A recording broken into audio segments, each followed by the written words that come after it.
Yesterday on CNN Student News, we talked about how conditions and geography factor into the U.S. tornado season. A line of severe storms struck in 3 U.S. states Sunday night. More were expected, and that's where we start today's show. Valonia, Arkansas, part of Tornado Alley, where twisters are relatively common this time of year. This was one of the hardest hit areas on Sunday. Buildings were leveled. Cars were flipped and tossed down the road. In Arkansas alone, 14 people were killed. 2 other deaths were reported in Iowa and Oklahoma. The National Weather Service says a tornado that could have been half a mile wide roared through Mayflower, Arkansas. Around 18,000 homes and businesses lost power. Schools were closed. Shelters were set up at a church and a high school. If you're looking for ways to help those affected, CNN has a few ideas on its Impact Your World website. You can find that at cnn.com/impact. Relief workers and investigators are in the communities that were hit. They're looking at the type of damage caused to figure out what kind of tornado caused it. This building was a concrete block, a cinder block building. Some type of machine shop, because I'm finding all kinds of bar clamps and things like that. This was a operating factory of some sort, and now it's just completely destroyed. But the real problem today for the search and rescue teams and for the people picking up their lives in Mayflower, Valonia, El Paso is this. Let me show you this. I'm going to pick this up. Put a light on it. Those nails are everywhere out here. The buildings are shattered. The nails are everywhere. More people can get hurt after the storm than during the storm if they're not very careful. Now, minor injuries. We do believe now that most of the power has been shut off, but for a while, a lot of the power lines were full. I'm going to be very careful moving through here because of those nails, because of everything else. But here's the electrical box for this building right through here, all the conduit right there. A big structure, a very sturdy structure, completely destroyed. We know that I'm probably saying that this is F3 damage because I can still see some walls, but there are buildings in Valonia that we know of, especially one dollar store, that there's nothing left except the concrete that building was sitting on. Everything else completely gone. That indicates damage probably of greater than EF3, somewhere in the 4 or maybe even a 5. The National Weather Service will be out here looking at it. I think now, though, counting the dead, helping the injured, and rescuing those that still may be trapped, it is such a wide area that there may still be people that need to be rescued. From Sunday into Monday evening, people around the world paused for a solemn event. It was Holocaust Remembrance Day. In Israel, where 75% of the population is Jewish, Prime Minister Benjamin Netanyahu and President Shimon Peres commemorated the Jews who were murdered during the Holocaust. The ceremony followed the sounding of a siren. Israelis all over the country stopped wherever they were to stand in silence. In Poland, an event called the March of the Living brought together Jewish teenagers, adults, and Holocaust survivors. They marched about 2 miles from Auschwitz to Birkenau, 2 Nazi concentration camps, in tribute to those who perished there during World War II. 6 million Jews were murdered in the Holocaust. Millions of others fled or were forced to leave their homes.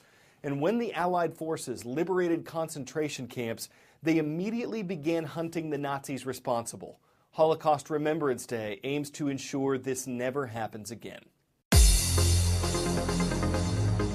On our roll call this April 29th, we're taking you to the Northeast, the South, and the Wild West.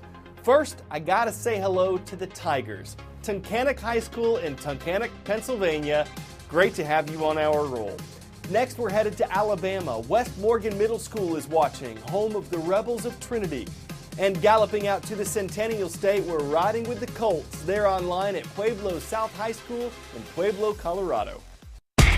Time for the shout out. Which of these medical breakthroughs was made first? If you think you know it, shout it out. Was it the artificial heart, penicillin, X-ray, or ultrasound? You've got 3 seconds. Go. Everything here was invented or discovered in the 20th century, except X-rays, which were discovered in 1895. That's your answer, and that's your shout out. These inventions and discoveries change lives. They've helped people live longer. On the horizon in the 21st century, creating organs with a 3D printer. That's what bioengineers at the University of Michigan are working on. Operations without a single cut into the skin. Surgeons in Alabama and Washington State are learning that. From neurology to computer programming to architecture, traffic is getting thicker at the intersection of medicine and technology.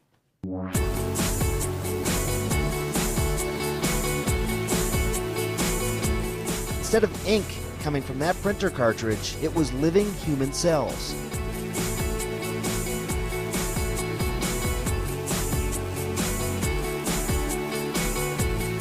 Personalized self-therapy, doctors tweaked his immune system to make his own body rid itself of cancer.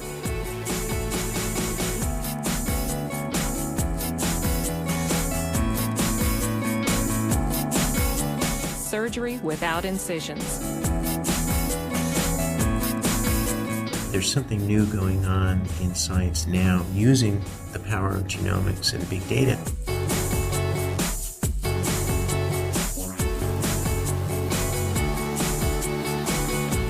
Overuse of antibiotics is blamed for the rise of superbugs.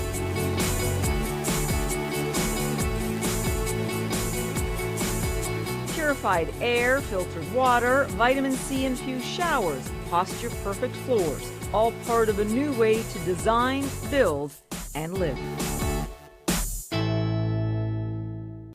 All right, from the future to the past, our next story deals with a lingering effect of the Cold War.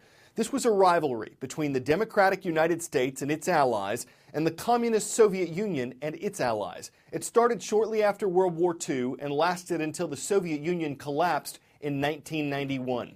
The Berlin Wall, the Iron Curtain, they've fallen, but it seems some old boundaries remain.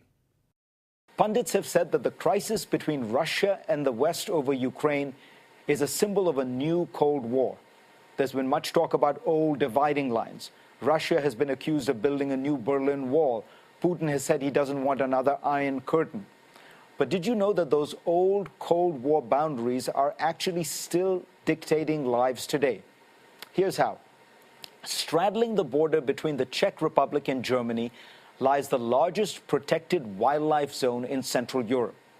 During the Cold War, when that border was between communist Czechoslovakia and capitalist West Germany, it was heavily fortified with electric fences. Just as people were physically divided, a large herd of deer was split apart. A recent study of deer population used satellite tracking to follow the movements of 100 red deer, 50 in Germany and 50 in the Czech Republic. The fences have been gone for a quarter century, and the land is open for migration. But researchers found the new generation of deer still respect the boundaries of the Iron Curtain.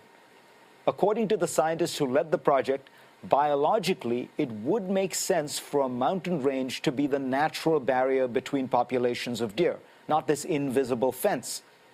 But mothers pass on to their young a sense of where it is safe to go. The electrified fence was a no-go, and these habits live on a generation later. Perhaps the deer are teaching us all a lesson. It can take a lot longer to break down barriers than to put them up. Many of us got started on a simple playground slide. Then it was a pool slide or a slip and slide. Then we graduated to water parks. This is verrückt. That's German for crazy. It's also the name of this beast, which at 168 feet tall is the world's tallest water slide. The water park that has it says it's taller than Niagara Falls and hopefully safer to go down. Those who climb the 264 steps to the top will slide at speeds faster than 65 miles per hour, which will make some of their friends ask, what are you thinking? Why would you fall for something like that? Are you slipping? Are you on a downslide? Are you H2 out of your mind? We'll let you pore over those for a while and slide more stories your way tomorrow on CNN Student News.